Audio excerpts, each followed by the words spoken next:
Hello and welcome to video 2 of my Dice Tower series. This should be video 2 on this tower. Video 1 was on my waterfall dice tower. Video 3 is going to be on the differences and similarities and how to make a dice tower more random.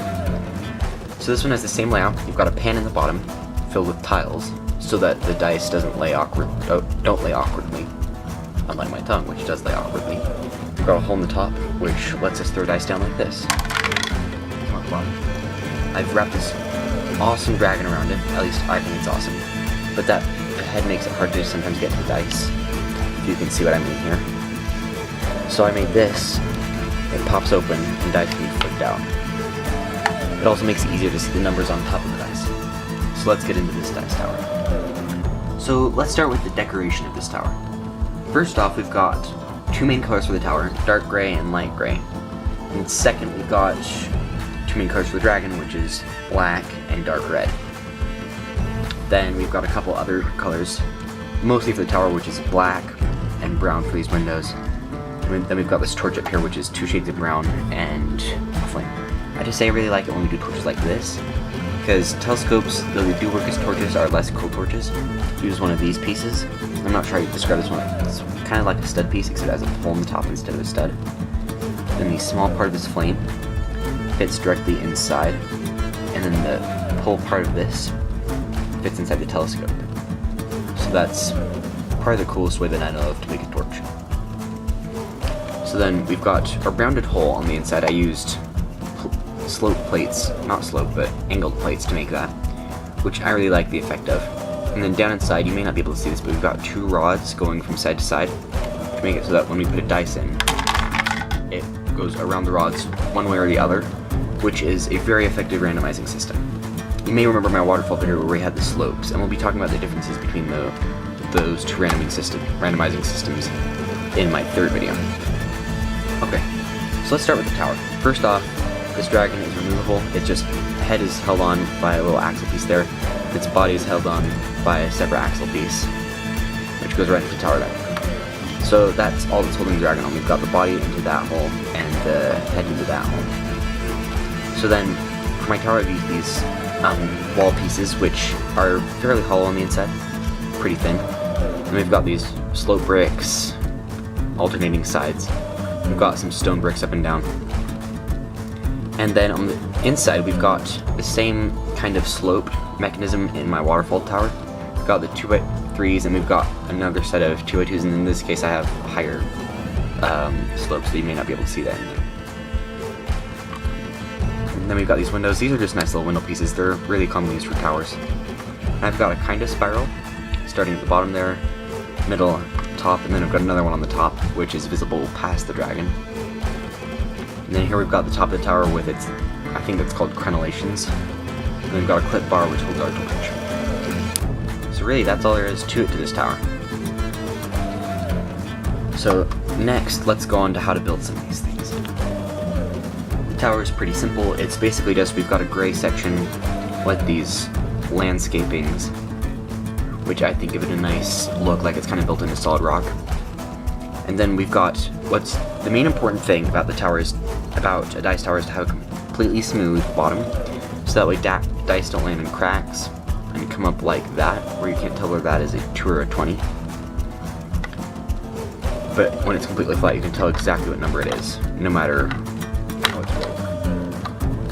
That's the main important thing for our base. So now this should just pop off. I've got hinges, clips on this, which let it hinge off to the side. Which, if you have a dragon on yours, is a good thing. If not, then don't really bother with it. Here we've got this kind of base. It's more flat in the top, which is more angled. And it's got these corners, which then we have a piece at the top capping it off, and then we start on the tower. The tower itself is pretty simple. Basically, all that we have is slopes that make sure the dice don't get stuck, and these, which are just bricks with little Technet connectors, and then connecting pieces, and a 4-long axle, which is kind of unsturdy as it doesn't actually snap into the ends. That's okay, because they're both connected and it holds, even though it is a bit shaky. 1 second. Okay. So then, basically what I've got is I've got an alternating series of these going up around like the windows, which I believe I've showed you. And then I've got the windows on arches. They just fit in there with everything else. Nice arch bricks. Which makes for a very sturdy tower. Next up is the complicated part. We've got the dragon. This is an old dragon head. It was in part of a bank thing where you twist a wheel on the side, the dragon would come up, eat your money, and deposit in a drawer. So I've just added horns to the back of this guy's head. Then I've got another extending axle connected to one of those, one of these kind of blue pieces, which connects it to the wall into a slot, into a axle hole. So that just slides in there and straight into the wall, which is the fairly easy part. Then we come to the complicated part, which is the body. So there are some main sections of the body. We've got the neck part, the body, which holds the wings and the legs, which, I'm gonna be honest, I don't really like my legs on the dragon. And we've got this rotating body part at the back, which was really hard for me to figure out. So this neck piece basically just has a hook in it. It holds around this, which keeps this from rotating to either direction too much, because otherwise gravity likes to pull it that way, which doesn't look like the dragon who got its head over here.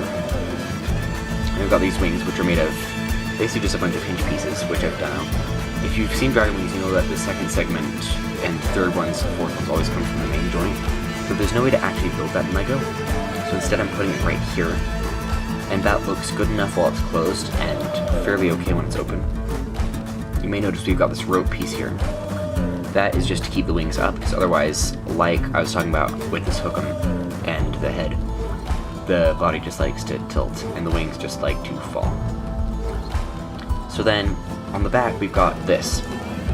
This is a ball and socket joint connected to some slopes, and it was really hard to figure out how to do that because the dragon is supposed to go curving around the tower. That was really hard to do because if I wanted the body to look right, then it would just be sticking straight off. So I had to add this ball and socket joint, which gives some flex to the torso, and that made it look correct. Then for the tail, we've just got a connector that connects right onto there. And just a bunch of hinges to this tail. I'm not sure I'm completely satisfied with this tail, but it's good enough for now. So then it just hooks on there, and then that lets the dragon curve all the way around the castle. Hello everybody, thanks for watching. I hope you enjoyed this video. As I said, I'm going to be making one more Dice Tower video, and I've got one that came before this. Anyway, I hope you enjoyed Dice Towers. I hope this gave you some ideas. And if you make any cool Dice Towers, I'd love to see it. I've got a Facebook account, Legos Unhinged, and I'd love to see you on Facebook. Anyway, thank you, and I will see you next time.